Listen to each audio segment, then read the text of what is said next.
Thank you so much for joining us. I'm Jeff Vaughn. And I'm Lena Wynn. The U.S. is blaming the Syrian government of Bashar al-Assad for a deadly chemical attack on its own people. Tried in as many as 100 people killed, according to some humanitarian groups. KCAL9 political reporter Dave Bryan has the latest on the attack that's being called a war crime. Dave? It really is being called that, and fingers are pointing as to who's responsible, who's behind this. The attack came at dawn. The impact was shocking and brutal.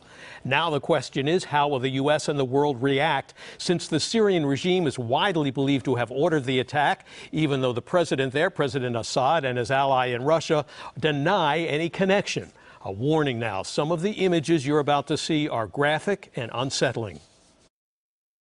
The attack on the village of Han Shahun began just after sunrise. It's believed to be the largest and deadliest chemical attack in Syria in years, killing dozens of villagers, many of them children, and leaving many others gasping for breath and coughing uncontrollably. Hospitals were packed with victims. In some cases, their pupils were not reacting to light. Non-reactive to light. Non-reactive to light. That's a sure indication that the victims were exposed to a toxic nerve agent. They told the clothes as evidence. We're collecting them in sealed bags as evidence. Anyone that wants this evidence to investigate it, please contact me. A spokeswoman for the group Physicians for Human Rights says there doesn't appear to be much doubt about what kind of attack this was. Everything we've reviewed, the photos and videos showing patients with clear respiratory distress, pupils that have shrunk down to the size of just tiny pinpoints that are non-reactive to light, foaming at the mouth, dozens of people, up to maybe hundreds of people who are showing these symptoms across the board. All of this is consistent with nerve agent exposure, such as sarin gas. The government of Syrian President Bashar al-Assad denies it had anything to do with the attack. But the province is known as a stronghold for Syrian rebels, which has been pounded with aerial attacks in the past, carried out by the Assad regime and his ally, Russia. Russia also denied it had any role in this chemical attack, but its military intervention in the war has propped up Assad and failed to restrain him from carrying out chemical attacks, the latest of which, a senior State Department official says, appears to be a war crime. Nightmarish scenes like this around every corner. The attack came just a few days after Secretary of State Rex Tillerson indicated last week the Trump administration was no longer interested in taking down President Assad. The longer term status of President Assad will be decided by the Syrian people. That standoffish approach brought criticism from two Republican senators. And it is another disgraceful chapter in American history, and it was predictable. Well, the bottom line is that is a huge mistake. The White House called the latest chemical attack reprehensible and heinous.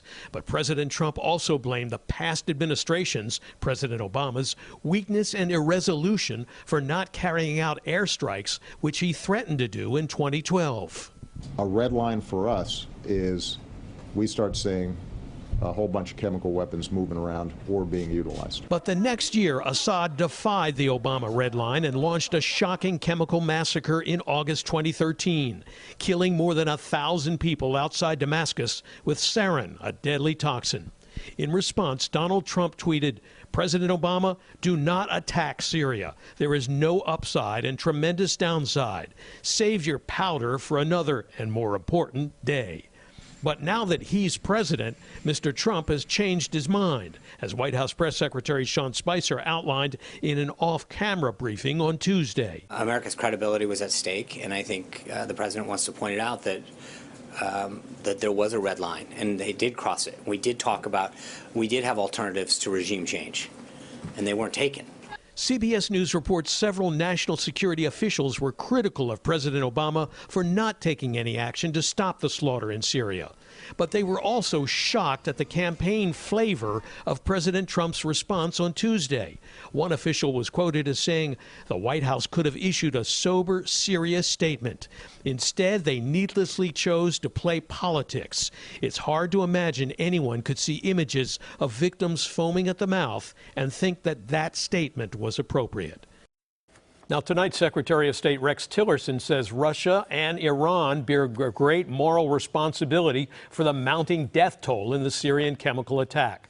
But the Russian Defense Ministry says a Syrian Air Force strike on a factory that was producing chemical weapons for use in Iraq unleashed the fatal chemicals.